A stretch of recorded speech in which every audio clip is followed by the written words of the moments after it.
Hello, and welcome to another episode of eBay Scavengers. I am Mikey, and with me this week is Ryan. Hey. Hey, and this is episode 63. What's happening in your store this week? So, Ryan, you have come home after a 6-week vacation in Amsterdam. What was that like keeping your store open for that duration of time? Well, it was actually a little bit tough because it was before Halloween, so there were several people. I honestly want to say almost 10 people that bought things and said, oh, you're not shipping until the 1st? Well, I needed this for a Halloween costume. So Wow. That's an instant refund right there. And the other tough thing was, waiting 6 weeks for people is a very long time. So, there were a handful of people that wanted refunds, which we did expect. But the funny thing is we can send people notes. I mean, I send people several notes. I send them an email. I send them a message through eBay messages. I have a banner. I have like 2 banners on my pages. And still, by the end of our trip, people were like, why hasn't this shipped yet? I had I think it was 10 people open cases. Like, I haven't gotten this item yet. I totally understand that. Because when I buy off eBay or Amazon, I am just like in the moment, clicking away, looking at pricing, and I would totally miss that stuff about vacation and shipping delays. Like, it's just not how I use those sites. Right. But the thing is that I don't understand is I send people several notes. So I'm like, but I really think people ignore that stuff. They just think it's a confirmation of their order or something, But honestly, overall, it was not a big deal. People open cases because eBay has it now that you almost have to open a case instead of send a message just to say you haven't received something. I've noticed that.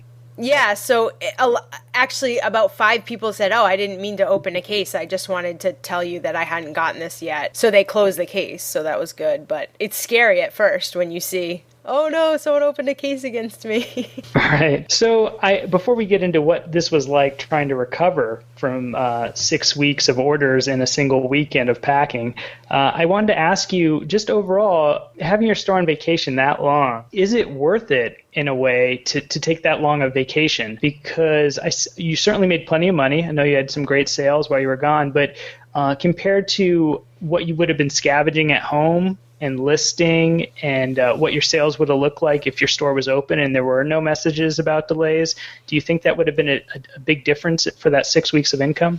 Yeah, I mean, I definitely think that the regular 6 weeks at home would have been totally different because if you listen to the interview that I did an interview on eBay Radio last week, and what I was saying was it's really hard to source stuff in Europe. Number one, because it's a different culture, so you don't really know where the sales are and like how things work, the transportation and everything like that, but it's just a different culture. And we literally got home from Europe. We were in Europe for 6 weeks, and we got home, and within one day we filled up our car with stuff from the local thrift stores. Like, we just drove through town. We had a whole car load of stuff for like less than $100. And it's just, it was like 6 weeks in Europe versus one day in our little town. It's unbelievable. Right. But I do like being able to travel and have different experiences and feel like I'm living in a different place. So for me, it was like, it's worth it to go away for that long.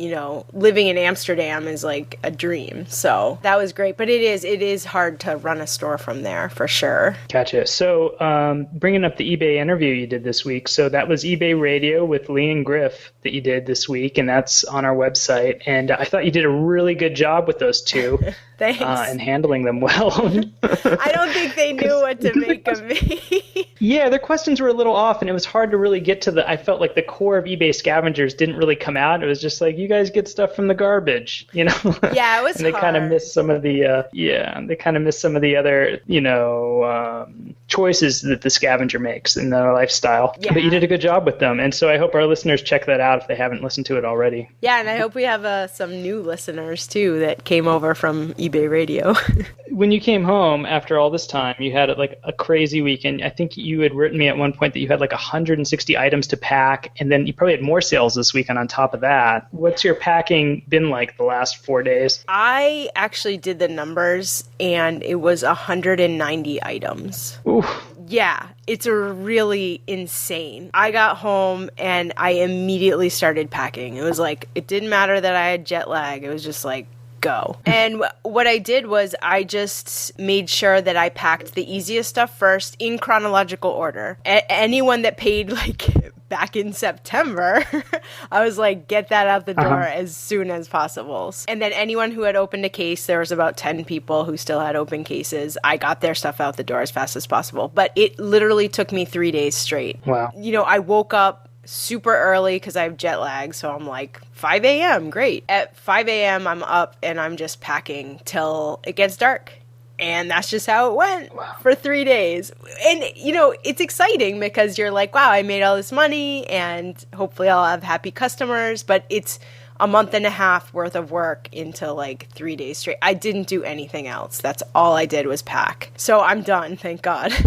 So when I come back from trips, I am with you on the easy stuff, but I actually do reverse chronological. So the most recent orders go out first, just so I can get credited for the 24-hour shipping for the more recent stuff. Right. Did you do that on some of the items, or did you just start at the beginning? No, I didn't do that because 6 weeks away brings your shipping percentage down. I think we were at like 60%. Like, there's just no way I'm going to make that up in like a couple sales. So I just wanted to. It's going to take months. Yeah, it's going to take months. It literally is going to take months. So I just was like, okay, you know, there are people who are asking me. And as I was packing, people are like, are you shipping this? You know, you said you would ship it today. I'm like, yes, I'm shipping it, I promise. But I get what you're saying. If you're away for a week or two, that makes sense. But 6 weeks, forget it. Your percentage is gone. Oh, that's cool. So in terms of this week, what kind of things were you moving now that you're back home and you had some sales? I was just looking at your numbers, which are posted in the comment. For this blog post for this episode 63, you can see our weekly numbers. What were some of your big items that you moved this week? We've just been selling random stuff, like the most random household jewelry, clothes. I've sold a lot of like men's coats and actually women's coats, thank God, because they take up so much room. Because it's cold out. Yeah, it's cold. The weather's shifting fast now. So I see you guys moved some really nice shoes this week, like those Nikes. I guess this is the second time at least that they've sold for you. Yeah, we sold a pair of vintage Nikes, which we had put on auction a couple of months ago, but it was an unpaid item, which was a bummer. And it was $250 for these like 1970s Nikes. So we were really sad. Somebody in, I think it was like Belgium, bought them for $230, and I found them for like 5 cents at a thrift store. Like they cost nothing. So that was like, yes, that was awesome. Your Gucci shoes are pretty sweet too. I wish I could even find Gucci anything here, but that's pretty great you came across those. Is that something you found in your home state, or is that like a New York find? Those Gucci loafers I found at my local thrift store, which is unusual. Yes, I barely ever find Gucci. But the problem was, I don't know how much did I sell those for? I don't think it was for very much money. $80. Oh, it was $80? Okay, that's 80. Not bad. Although some Gucci loafers go for hundreds of dollars, but these were like well-worn. You know, they have to get them resold. Yeah, gotcha. Yeah, it is rare. I'm surprised. I mean, who doesn't pick that up at a thrift store? Like, oh my God, Gucci. Right. I've had a really crappy eBay day. We just had like this, we had a buyer harassing us all weekend over something I'm not even convinced the buyer's right about, but we had shipped a plate warmer maybe on Thursday or something, and they got it quickly, and they went to go use it, and they said it was a little dirtier than we had said, so we gave them like a discount, just a couple bucks back on their order. And then they were like, oh, it's the wrong model. And it was just like one of these buyers who wasn't really being straight with us about some stuff. Like they could have just sent in a photo showing that what we had wasn't right. And we had offered to do refunds and stuff, and they just wanted to have this long dialogue. They just kept dragging it out. It didn't matter. We offer refunds, and we ended up getting a neutral feedback with them.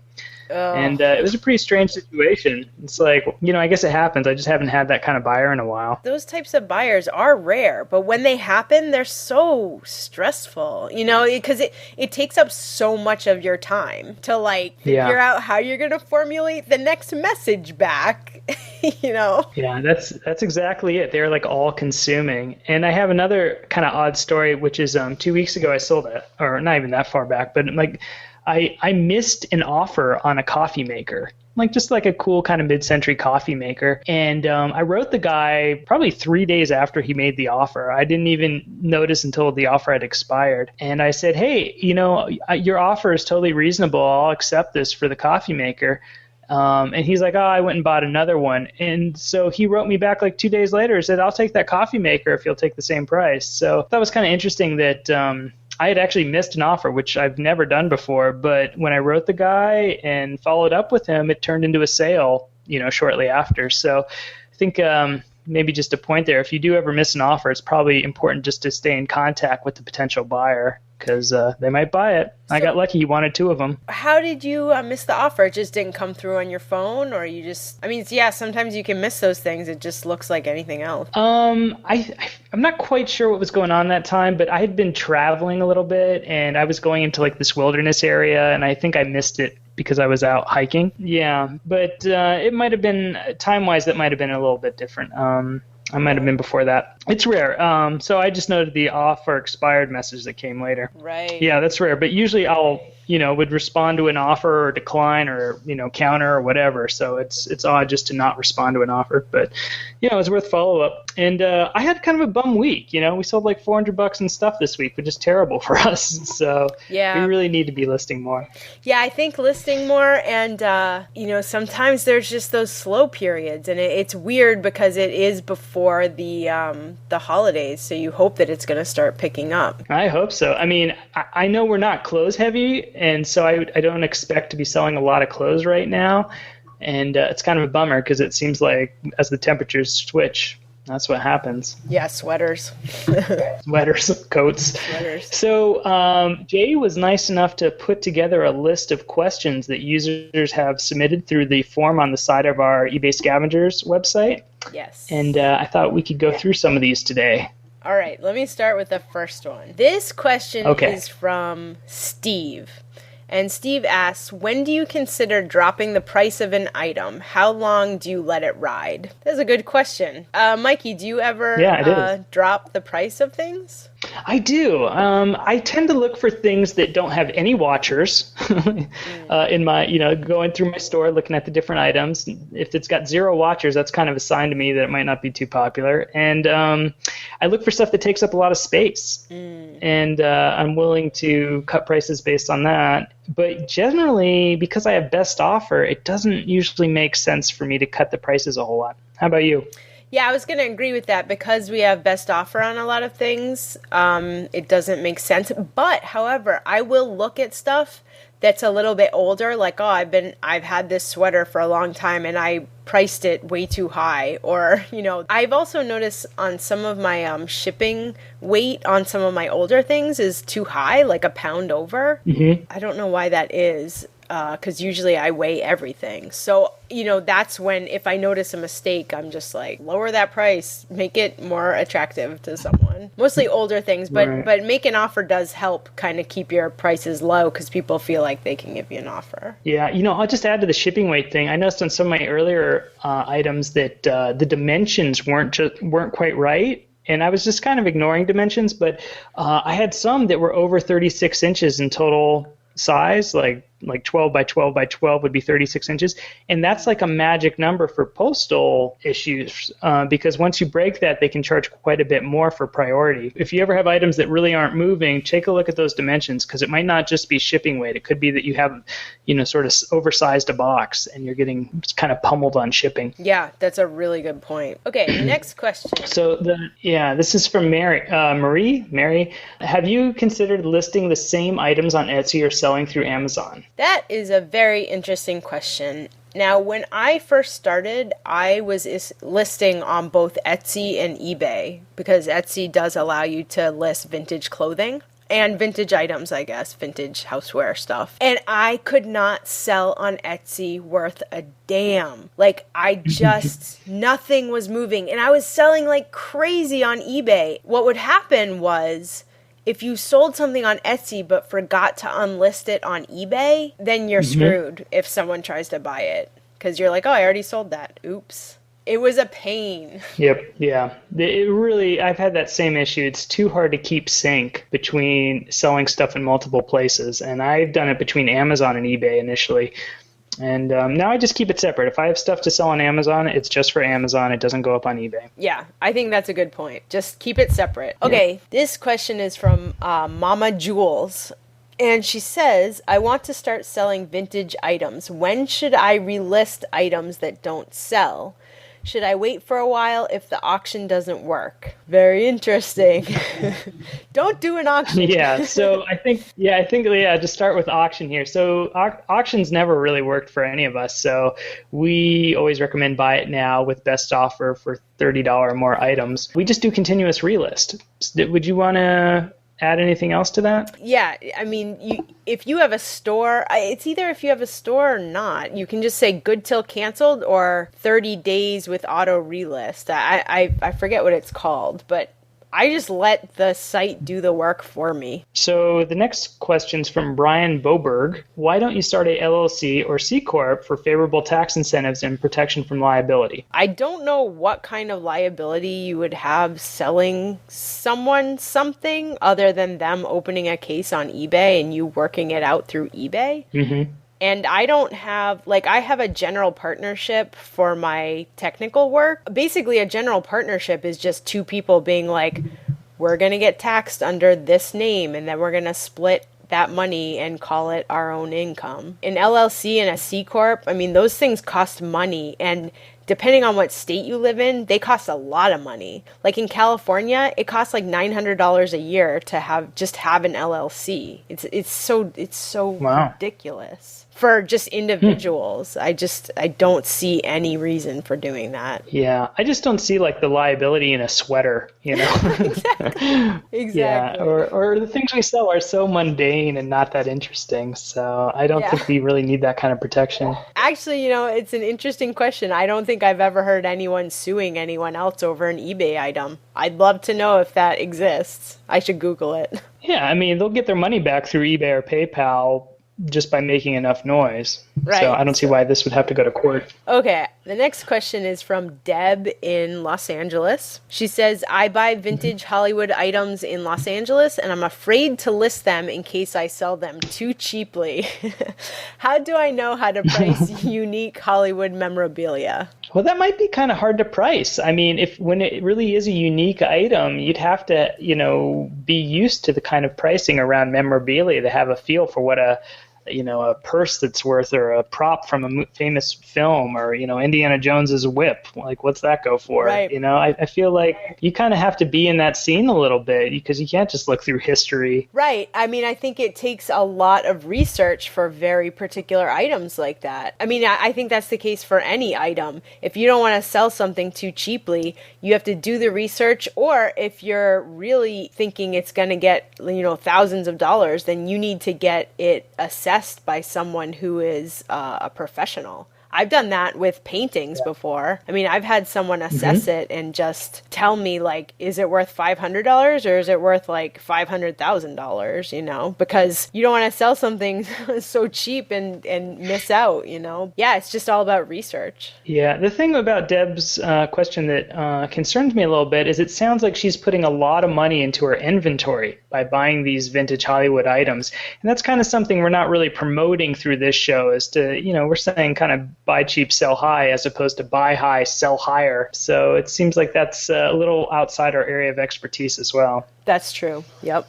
So next question from Kay. I'm about to start my eBay store, but I've read on eBay forums that there's been a big purge that kicked off thousands of sellers with 100% feedback. I'm afraid. Now, just to be clear, that purge that eBay did, which was I think they kicked off 15,000 sellers out of 50 million. It was something like that. Mm-hmm. It was some ridiculously small percentage of eBay. And those people did not have 100% feedback. They had 80% feedback, which is insanely low. These were basically scam artists. That's what I read. Right. I mean, if anyone out there is I got kicked off and I had 100% feedback, I'd love to know about it, because why would they do that? Yeah, I would say don't be afraid. And I believe those accounts that were flagged and kicked off eBay, or even I think temporarily suspended was the term they used, were troublesome accounts where they had serious issues with in the past. I've had problems with eBay sellers before, and it would have been appropriate for eBay to cancel the account. Yeah, so the next question, and it's kind of more of a statement, is from Mr. Vintage. And he says, so if in my first week I listed 22 items over the course of that week and sold 11 for a total of just over $470, would that be a good start? That is a lot of money for just 11 items. Well, I guess it depends on what that's it an is. average selling price of almost $50 an item. Yeah. So I'd love to know what he's selling. And did he sell it on auction or buy it now? Because, half of your inventory sold, it's got to be on auction. Yeah, it must be good. Good stuff. So, yeah, he's doing great. And that's a great start, I would say. Yeah. Whatever you're doing, keep it up, Mr. Vintage. Okay, next question. This is from Diana. I have no return policy, but buyers get around this by telling eBay my items are not as described. How does eBay decide who's correct? Okay, number one, you need to have a return policy, because you're going to have to take a return or give a refund no matter what if someone is pushy enough and they want their money back. To not have a return policy, I don't even know why eBay has that as an option. Maybe for cars and houses. Yeah. In terms of taking returns, we generally, as a show, kind of promote just take returns in terms of don't fight the buyers. If they want to send it back, let them sell it back. You'll sell it again to someone else. If the item's not worth shipping, you don't want to cover it, just, let them keep it and refund them in total. But don't turn it into something that could turn into negative feedback for you. It's not worth focusing on, because you can just move more volume, move more stuff, and not have to worry about individual items so much. Yeah, basically you want to turn someone's unhappy situation into something that is good for you, because they're going to leave you negative feedback if you're just like, nope, sorry, see ya. Yeah. Now, just that being said, I've had cases where people have said, oh, you described this shirt as being like 28 inches pit to pit, but it's only 27 and a half inches and things like that, where people are kind of like messing around with my numbers, even though they're incredibly close, but not 100% accurate maybe. I don't even question. I'm like, no problem, send it back. That's just our policy. So how does eBay decide? The buyer's correct. There is no decision in your favor in this case. It's like, unless the buyer's just being completely, making stuff up, you're going to lose. Yeah. Then the next question is from Bishara. And she says, what is the cheapest and most sustainable packing and shipping material to use? Do you have any thoughts on that? Because I don't know about the sustainable side. Well, I mean, the good thing is cardboard, number one, cardboard boxes. You can get them free from USPS, and you can get them free from box stores. And the great thing about cardboard is it is like fully biodegradable and recyclable at the tail end when your person gets it. So that's totally sustainable. As far as like packing it with packing material, I mean, we always promote using used stuff, used newspaper. I do buy bubble wrap because I just can't get around it. But you can buy those little peanuts that are made out of cornstarch, and those dissolve and biodegrade. So they're a little bit more expensive, but that's one thing you can use. Yeah, I tend to use, pretty much all post office shipping materials, so that falls as cheapest because they're free. And then I tend to reuse them a lot. So even when I buy stuff and get boxes that are already used, I'll keep resending them out with, more eBay sales stuff for us. So I feel like just reusing the same old boxes is really one of the most sustainable things you can do. Yeah, and I think getting free boxes from like Walmart or big box stores too that you don't have to pay for is a great recycling use. So the next question here is from Tony Hoover. In the same episode, they also talked about targeting wealthier neighborhoods for thrift garage sales, and I was wondering what the outcome of that experiment. So Tony's asking, I think, about a previous episode where Wendy and I were talking about trying to find wealthier neighborhoods for buying from yard sales so you can get higher quality goods. We haven't been that aggressive about getting into wealthier neighborhoods because we're really far from another town that would have them. Yeah, so us too. I don't really have a great answer. We don't have any wealthy neighborhoods around here. Well, I can say in the past I've gone to fancier cities just on for weekend trips and stuff, and I have found merchandise that was worth a lot more. And it's kind of a lot easier just to, walk right past a watch on a table, and it turns out to be a $400 watch when you're in a city that's wealthy, like a Santa Fe or Los Angeles. So there are a lot more of those kind of great pickups. They do want higher prices for things. That's part of the issue. A lot of times is the wealthier neighborhoods, they know what it's worth. Mm-hmm. So yeah, there's more knowledge. Yeah, so it's hard to be like, I'll give you $1 for this. Yeah, but you'd be surprised. You get the right sale the right day.